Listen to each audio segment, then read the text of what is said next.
Donc ici, on considère une fonction x plus 1 sur x. Réflexe, je vais dessiner la fonction. Ça ne me coûte pas grand-chose. On verra ce que ça va donner. Réflexe, donc je suis sur R plus étoile.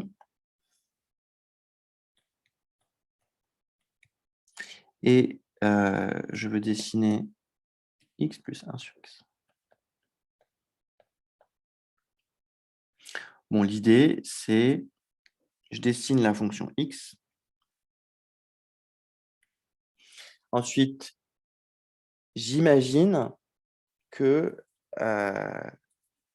mon repère, hein, je tourne un petit peu mon repère. J'ai en réflexe le fait que la fonction ln, elle est comme ça.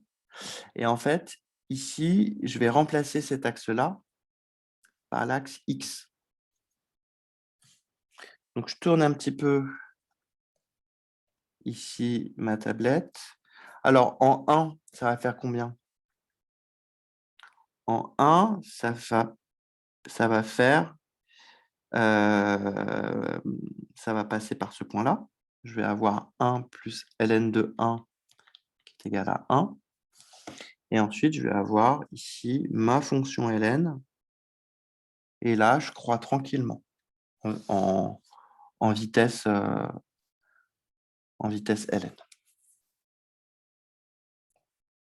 Voilà, la courbe de la fonction f. Donc, je vais faire ça un peu mieux.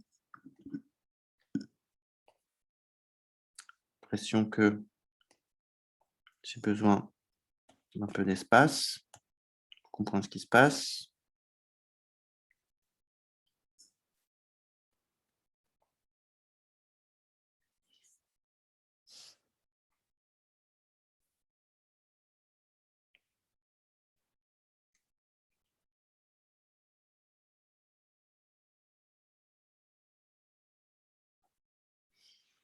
Hein?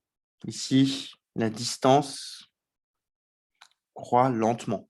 Donc, ça reste un peu parallèle. Ah, ça vaut ln de x. Voilà.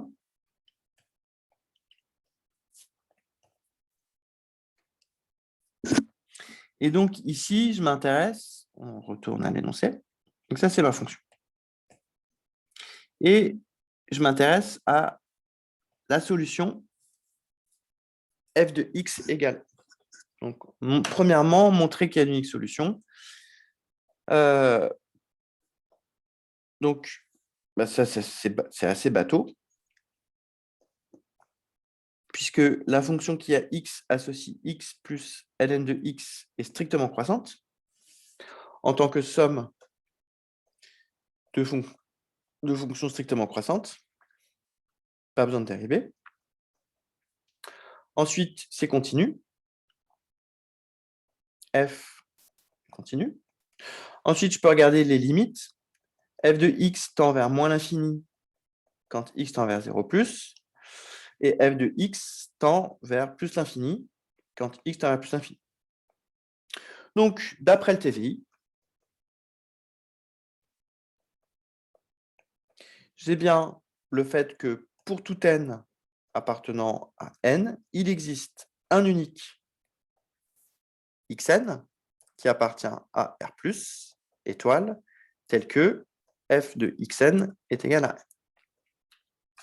Voilà. Ici, c'est très facile de le voir sur le dessin. Je place n ici. Donc là, on est plus de l'ordre du schéma que du dessin, puisque mon n est censé être beaucoup plus haut. Donc, je vais passer n ici. Et donc,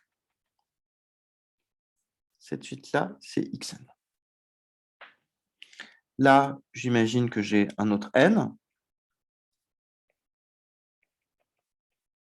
Et donc là, j'ai xn. Et l'idée, c'est que la courbe rose, finalement, elle est à peu près égale à la droite y égale x. Ça se ressemble beaucoup. Donc finalement, xn, ça va être à peu près égal à n. Ça va être l'idée. Ok.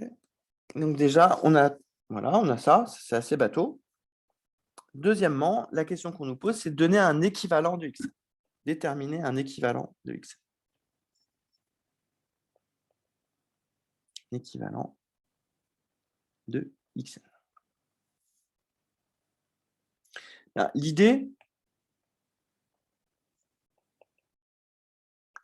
L'idée, c'est, bon, f de x, on sait que c'est x plus ln de x. Donc là, c'est une idée vraiment très à la physicienne. Ça, c'est à peu près égal à x, quand x tend vers plus l'infini. Donc, f de x égale n, c'est à peu près équivalent, quand x tend vers plus l'infini, à x égale n. Conclusion, xn, c'est à peu près égal, quand n tend vers plus l'infini, à n. Ok, ma fonction, elle est grosso modo égale. Voilà. Donc ça, c'est du gros pipeau, mais on a trouvé le résultat.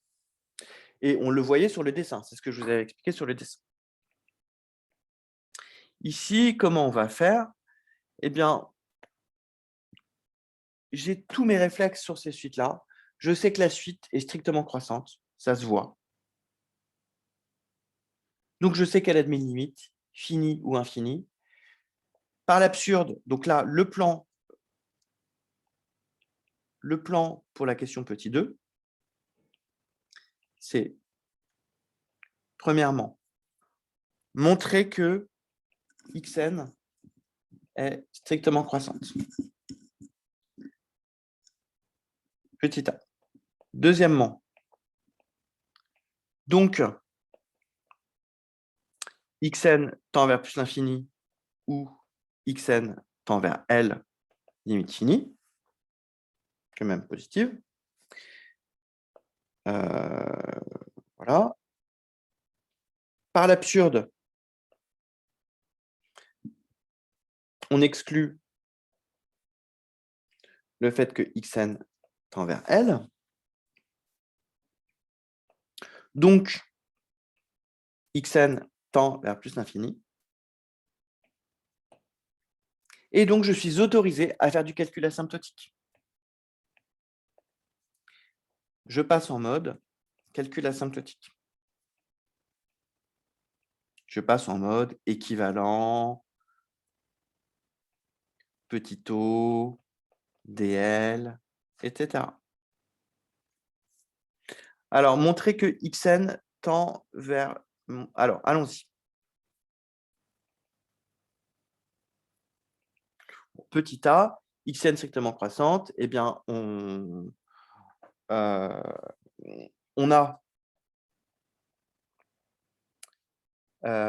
xn plus 1 strictement, je le fais en turbo, xn plus 1 strictement plus grand que xn, ça équivaut à, par exemple, fn plus 1 de xn plus 1. Alors, il n'y a pas de fn, donc on enlève. Strictement plus grand que f de xn, car f est strictement croissante. Et f de xn plus 1, bah, c'est n plus 1. L'autre, c'est n. Donc, c'est fini. Question 2. Petit b, bah, j'ai déjà dit ce qui se passait.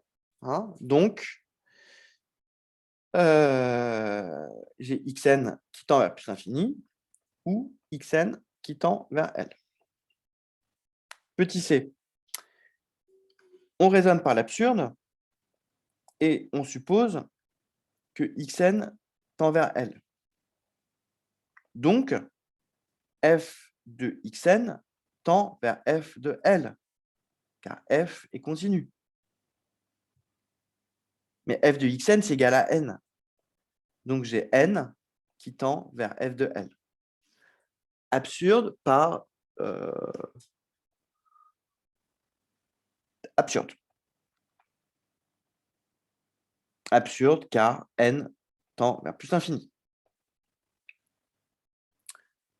Donc, xn tend vers plus l'infini. Donc, je passe en mode calcul asymptotique. on a le fait que f de x, qui est égal à x plus ln de x, est équivalent à x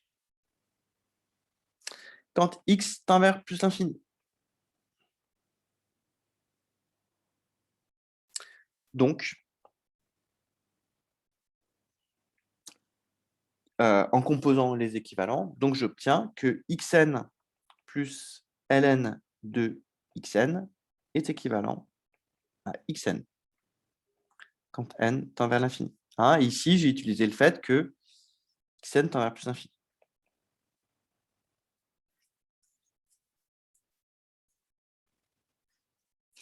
Si je n'arrive pas à bien me convaincre de ce donc-là, bah, je peux me faire une démo en PLS d'équivalent.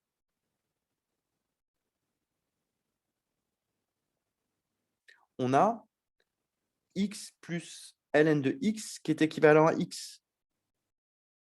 Quand je fais le quotient x plus ln de x sur x, ça tend vers 1.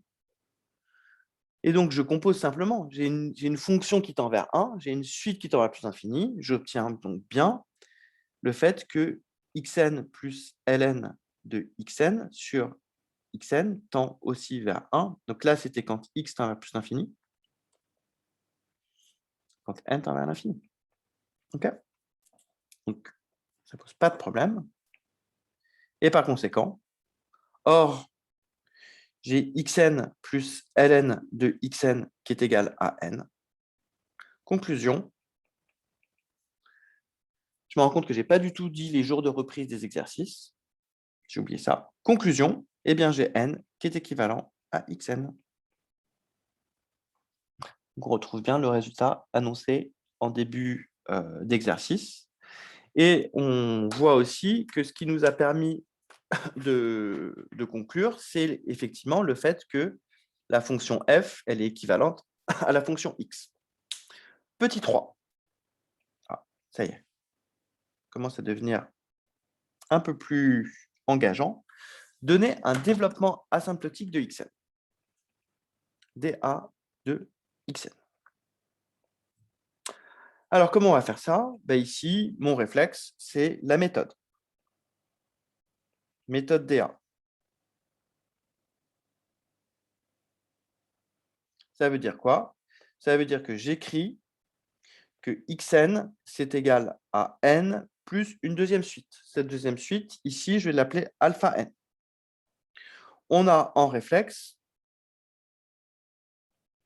cadeau, le fait que alpha n est un petit taux de n. On cherche un équivalent de alpha n. On cherche un équivalent de alpha n. Ici, je vais transformer la relation fondamentale. On transforme la relation fondamentale de xn en une relation fondamentale de alpha n. Ici, je suis en mode turbo.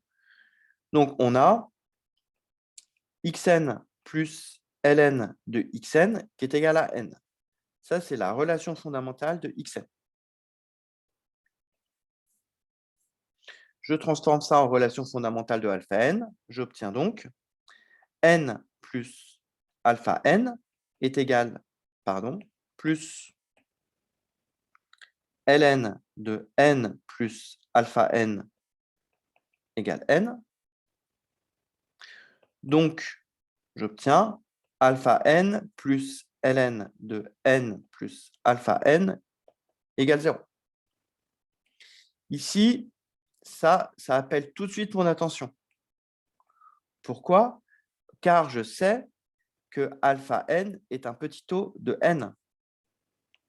Donc, ça va me faire apparaître du ln de 1 plus epsilon n. Donc, on force à apparaître. On force à apparaître du ln de 1 plus epsilon n.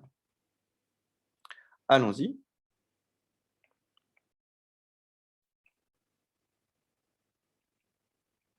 Qu'est-ce que ça donne? Ça donne alpha n plus ln, donc je factorise par n, ça me fait du 1 plus alpha n sur n. Lui, je me répète, il tend vers 0. Tend vers 0, car alpha n est un petit taux de n. Après la logique du développement asymptotique. Égale 0. Et donc, j'obtiens quoi? J'obtiens que alpha n plus ln de n est plus ln de 1 plus alpha n sur n est égal à 0. On obtient ça. Alors, ici, ce qui est cool, c'est que lui, c'est vraiment sympa ça. Lui, j'aime beaucoup ces exercices parce que c'est toujours un peu un mystère ce qui va se passer. Comment on va s'en sortir? Lui, il est équivalent à quoi? Antoine, je te sens très, très réveillé aujourd'hui. Alpha n sur n. Alpha n sur n. Et qu'est-ce que tu peux dire de alpha n sur n? Il tend vers 0. Ah bon? Ah bon? Tu peux dire que... Ah oui, il tend vers 0, effectivement. Mais tu peux aussi dire que c'est un petit taux de alpha n. Puisque c'est alpha n qu'on a divisé par n. Et par conséquent, qu'est-ce qu'on a? On a le fait que alpha n plus ln de 1 plus alpha n sur n est égal à moins ln de n. Mais ça, c'est quoi? Ça, c'est alpha n plus petit o de alpha n. Donc, c'est équivalent à alpha n grâce au dictionnaire équivalent petit o.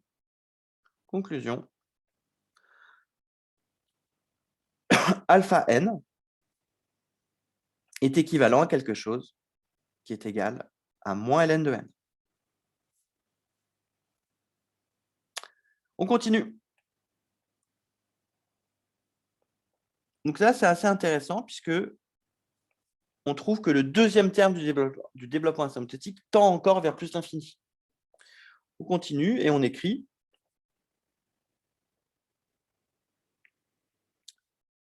donc là, l'idée sous-jacente, c'est on a utilisé un DL1. On a utilisé un DL1 de ln de 1 plus t. Donc maintenant, aura-t-on besoin d'un DL2?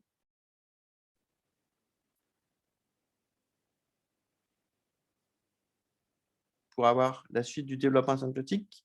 On va voir, c'est fort possible. On écrit xn est égal à n moins ln de n plus bêta n. On a la nouvelle relation fondamentale, c'est xn moins ln de n plus bêta n plus ln de xn, ln de n moins ln plus bêta n qui est égal à n. Commence à être un peu compliqué. Ça, c'est la relation fondamentale de bêta n. Ici, ça nous donne donc on obtient, par exemple,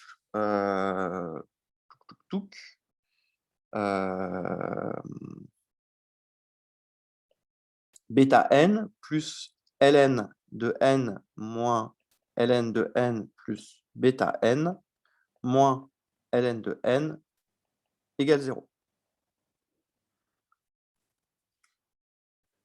Là, je ne sais pas pourquoi, mais j'ai envie de factoriser ceci. D'accord? On va se tenter, on va voir si ça marche. Donc, j'ai bêta n plus ln de 1 moins ln de n sur n plus bêta n sur n est égal à 0. Ici, ce qui est intéressant à noter, c'est du réflexe, c'est que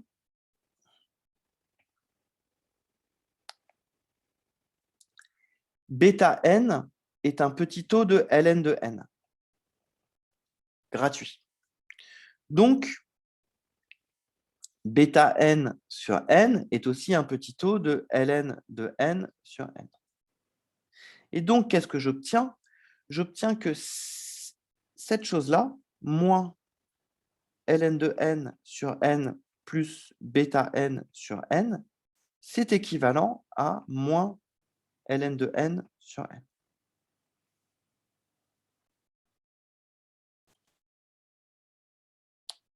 On a ceci.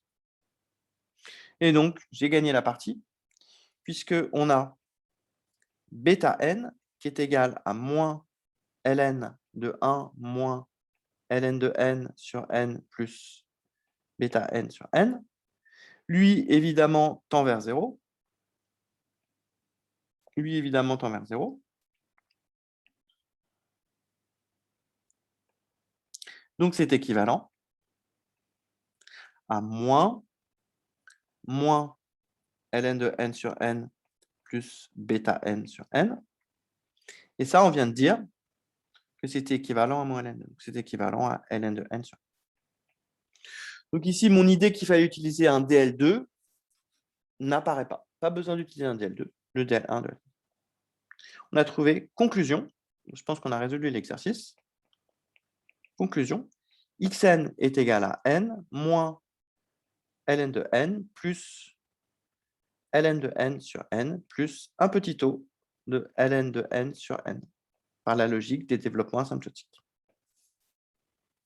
Et la question, c'était un développement asymptotique à la précision ln de n sur n. Voilà pour cet exercice. Les jours de reprise pour cet exercice.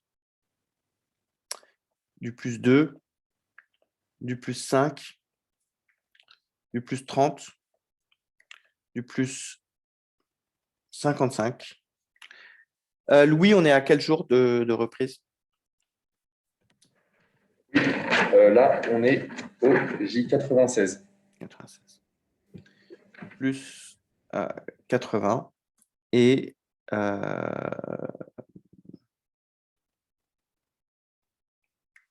JR. Voilà, c'est un exercice engageant. Quand vous allez pouvoir le maîtriser à force de l'avoir repris, ça va vous donner plus d'assurance dans ces raisonnements-là, dans ces calculs-là, dans le maniement des petits taux et des développements asymptotiques. Et donc, vous serez beaucoup plus fort en analyse asymptotique. Voilà, je vais arrêter là l'enregistrement.